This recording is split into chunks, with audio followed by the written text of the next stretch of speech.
नमस्कार दोस्तों, एक्यूप्रेशर चिकित्सा के डायग्नोज कोर्स में वीडियो नंबर 3 में आज हम चर्चा करेंगे 5 एलिमेंट और 6 एनर्जी। क्योंकि इसको समझे बिना हम प्रोटोकॉल बनाने में समर्थ नहीं हो सकते, यानी कि हम जब तक महारत हासिल नहीं कर सकते जब तक इस 5 एलिमेंट और 6 की को नहीं समझेंगे।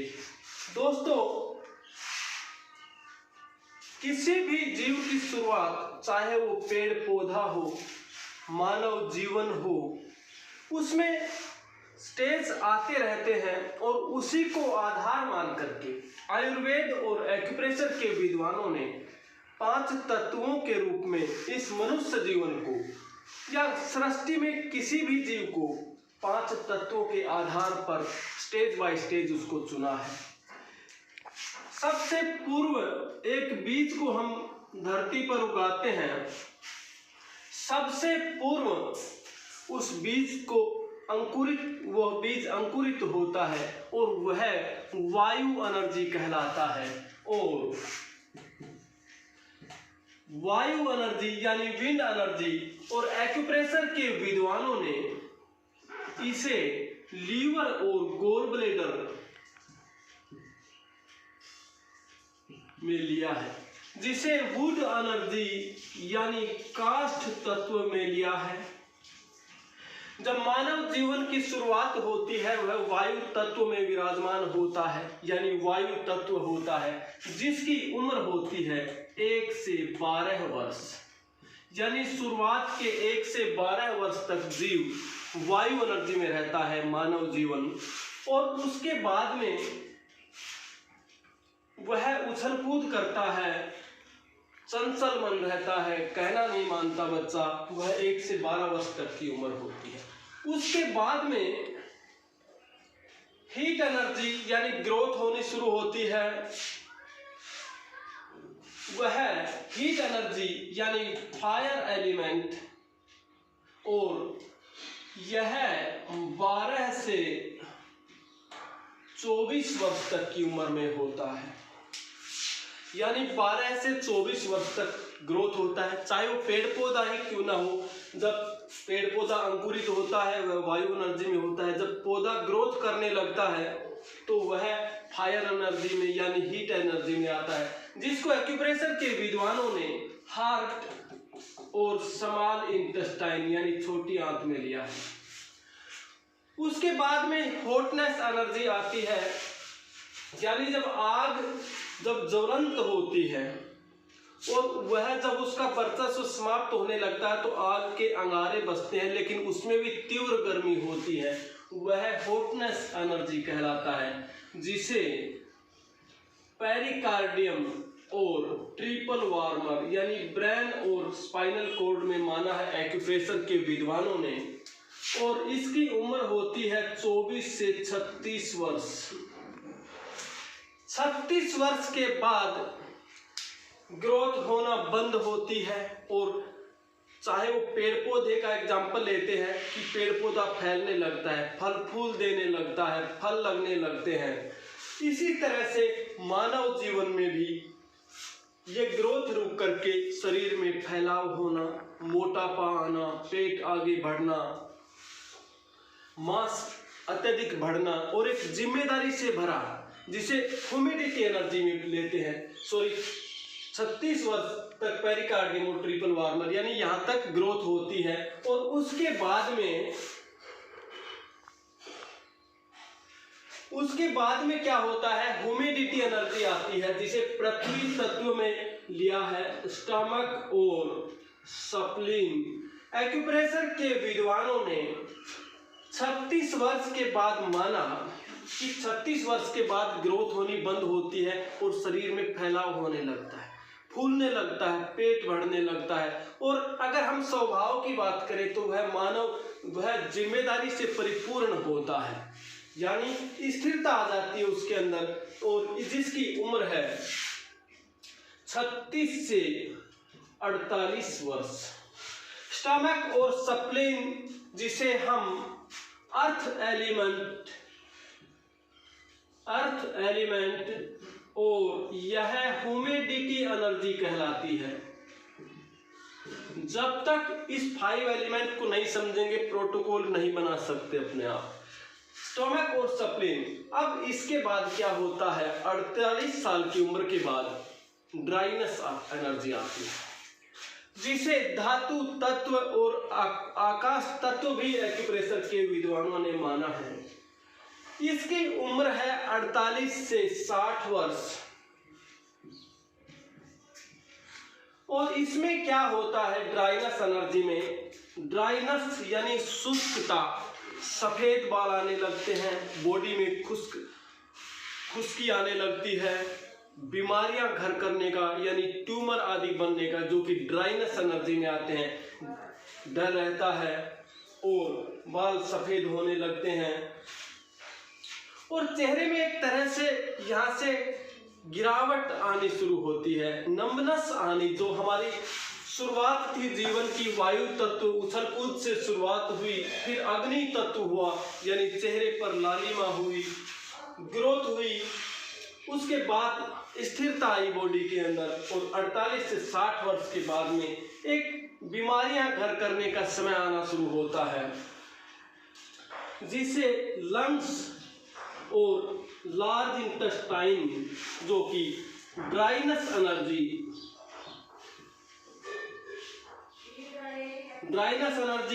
जिसे मेटल एनर्जी में मेटल एलिमेंट लिया है एक्यूप्रेशर के विद्वानों ने। उसके बाद क्या होता है, जिंदगी का आखिरी पड़ाव आता है जो कि 60 वर्ष के बाद कोल्डनेस एनर्जी यानी अग्नि का प्रभाव समाप्त होने लगता है, और कैंसर, प्रोस्टेट या बॉडी के अंदर विभिन्न ऑर्गन्स में बीमारी आने का डर रहता है, क्योंकि जब अग्नि का प्रभाव समाप्त होता है, जब तीव्र अग्नि होती है तो मेटल को पिघाल करके पानी की तरह बना देती है, और वही जल तत्व जो कि किडनी और यूरिनरी ब्लैडर आता है जिसमें, और जिसे हम कोल्डनेस एनर्जी बोलते हैं, और यह जल तत्व में आता है।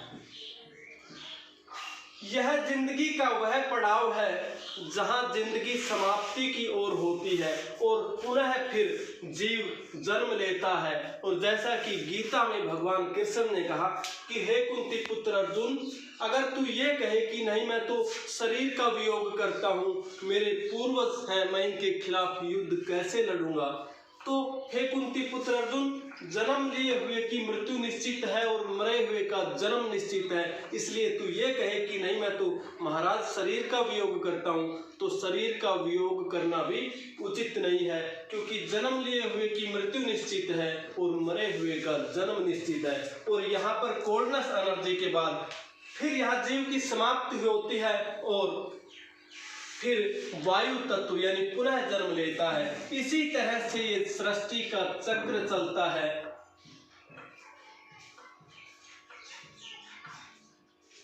वायु तत्व, फिर अग्नि तत्व, वायु, और ये एक दूसरे के सहायक है, इसको भी समझते हैं। लकड़ी तत्व यानी वुड एनर्जी, वायु एनर्जी, लकड़ी तत्व, लकड़ी से आग जली, यह इसके मदर एलिमेंट है। गोल ब्लैडर और लीवर फायर एलिमेंट के मदर एलिमेंट है। और आग से राख बन करके पृथ्वी का रूप ले लिया। जब आग समाप्त हुई तो राख बनी, राख के बाद में पृथ्वी का रूप लिया। और पृथ्वी से मेटल मिलता है, पृथ्वी से अनेक धातुएं मिलती हैं। और जब धातु पुनः जब अग्नि की चपेट में आती है, जब तीव्र अग्नि होती है, तो वह पानी की तरह बहने लगती है और वह जल का रूप ले लेती है। यानी धातु तत्व जल का कारक है।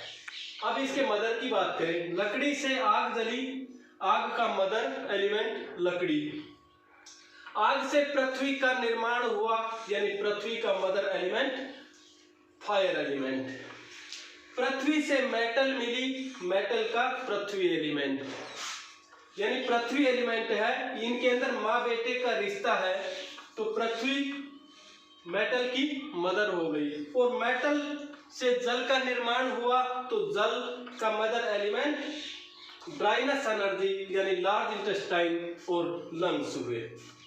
इस तरह से इनके अंदर माँ बेटे का रिश्ता है। लेकिन जब ये एक दूसरे के ऊपर हावी हो जाते हैं, एक दूसरे पर प्रभाव डालते हैं, तो उसका वर्चस्व समाप्त होता है। यही कारण होता है कि प्रकृति में उथल पुथल होने लगता है। हम इसकी भी चर्चा करते हैं।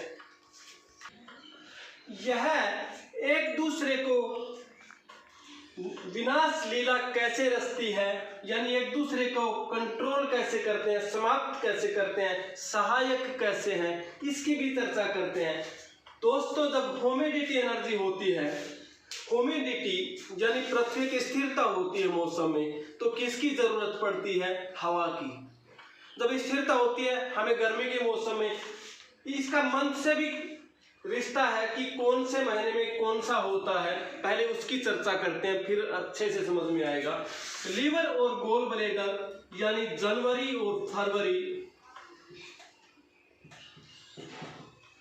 यह जनवरी और फरवरी मंथ से संबंध रखते हैं। जनवरी फरवरी में हवाएं चलती हैं, वायु तत्व सबसे ज्यादा होता है। यानी अगर बच्चे का जन्म जनवरी और फरवरी महीने में होता है, तो उसके आधार पर अगर डायग्नोज करें तो वायु तत्व उसके अंदर बढ़ा हुआ होता है। तो उसके अंदर स्थिरता लाने के लिए संबंधित ऑर्गन के ह्यूमिडिटी एनर्जी के बिंदु के ऊपर उपचार करते हैं। उसके बाद क्या होता है? मार्च और अप्रैल, मार्च अप्रैल ये गर्मी का महीना आता है, हीट एनर्जी कहलाता है।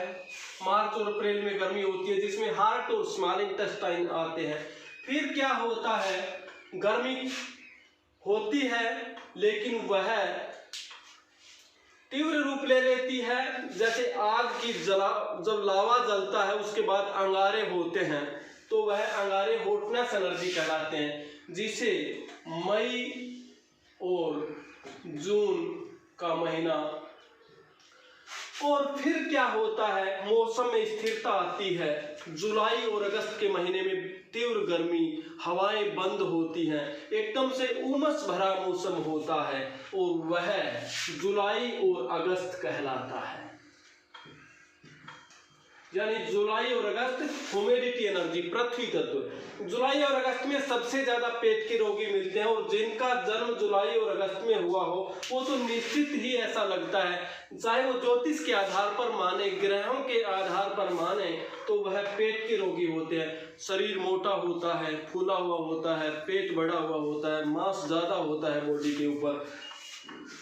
और फिर अगस्त और जुलाई अगस्त के बाद में सितंबर अक्टूबर में क्या होता है कि पतझड़ शुरू होने लगता है, खुश्क मौसम होता है, और इन दिनों पेड़ पौधों पर हमने देखा होगा पत्तियां झड़ने लगती है, खाली टहनियां बचती हैं, यानी ड्राइनेस एनर्जी। और वह सितंबर और अक्टूबर का महीना होता है।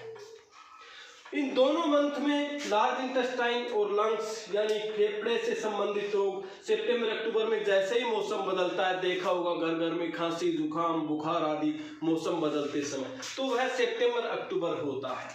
उसके बाद नवंबर और दिसंबर में सर्दी पड़ने लगती है, वह कोल्डनेस एनर्जी कहलाता है। और नवंबर दिसंबर का महीना यूरिनरी ब्लैडर और किडनी का होता है। इस तरह से 12 महीने और 6 ऑर्गन, 12 ऑर्गन, 6 की एलिमेंट इस तरह से 12 महीने में काम करते हैं, एक दूसरे के कंट्रोलर है। अगर पृथ्वी यानी ह्यूमिडिटी एनर्जी, मौसम उमस भरा है, तो क्या करते हैं? हवा के संपर्क में जाना पसंद करते हैं, इसलिए वायु तत्व को बढ़ाते हैं। ये इसका कंट्रोलर हो गया। अगर स्थिरता ज्यादा है, लेटे रहने को मन करता है, तो हम क्या करते हैं? लीवर और गोल ब्लैडर पर ट्रीटमेंट करते हैं, यानी ये इसका कंट्रोलर हो गया। अगर वायु अत्यधिक होती है, वुड एलिमेंट यानी लकड़ी तत्व, तो क्या करते हैं, लोहे से बनी आरी से उस लकड़ी को काटते हैं, उसको कंट्रोल करते हैं।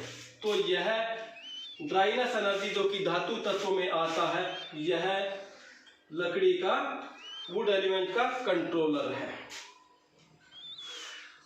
अगर आग ज्यादा जली हो तो क्या करते हैं, फायर वाले को बुलाते हैं। तो अग्नि को बुझाने के लिए जल का इस्तेमाल करते हैं, इसलिए जल तत्व अग्नि तत्व का कंट्रोलर हो गया। अगर जल तत्व ज्यादा बढ़ा हुआ हो, बाढ़ आ जाए, क्या करते हैं, पृथ्वी से बांध बनाते हैं और उस पानी को रोकते हैं, और पानी को अपने अंदर समाने की पृथ्वी क्षमता रखती है। इसलिए अगर बाढ़ ज्यादा आई हुई हो तो पृथ्वी तत्व को बढ़ाते हैं। यानी यह किडनी और यूरिनरी ब्लैडर का कंट्रोलर पृथ्वी तत्व हो गया। अगर मेटल बहुत ज्यादा इकट्ठी हो गई हो तो उसे गर्म करके पिघाला किससे जाता है, अग्नि से पिघाला जाता है, इसलिए अग्नि मेटल तत्व का कंट्रोलर हो गया। इस तरह से एक दूसरे के कंट्रोलर हैं। कोई तत्व घटा हुआ हो, बढ़ा हुआ हो, तो उसे कंट्रोल करने के लिए उसके अनेकों नियम हैं, मदर सन, हस्बैंड वाइफ, और इस तरह से मदर सन, हस्बैंड वाइफ, इस तरह से एक दूसरे को कंट्रोल कैसे करते हैं, एनर्जी कहाँ से लेते हैं, भविष्य के वीडियो में वीडियो बाय वीडियो चर्चा करेंगे। दोस्तों, आपसे एक विनती है कि इस तरह के वीडियो प्राप्त करने के लिए सबसे पहले आपके पास ये वीडियो पहुंचे, इसके लिए मेरे चैनल को सब्सक्राइब करें। और टीसीएम और मर्म चिकित्सा सीखने के लिए, एक एक बिंदु को गहराई से सीखने के लिए आप 9416939201 94 169 39 201 नंबर पर कॉन्टैक्ट कर सकते हैं। यह पूरी तरह से ट्रस्टेड है। महर्षि भारद्वाज रोग निवारण केंद्र, नांगल सिरोही, जिला महेंद्रगढ़ एवं एक्यूप्रेशर रिसर्च सेंटर, जो कि बहुत ही लोवेस्ट प्राइस में, कम कीमत में आपके साथ अनुभव साझा किए जाते हैं। एक एक बिंदु को गहराई से समझाया जाता है। तो इस तरह से आप संपर्क कर सकते हैं। अगले वीडियो में फिर मिलेंगे। धन्यवाद, नमस्कार।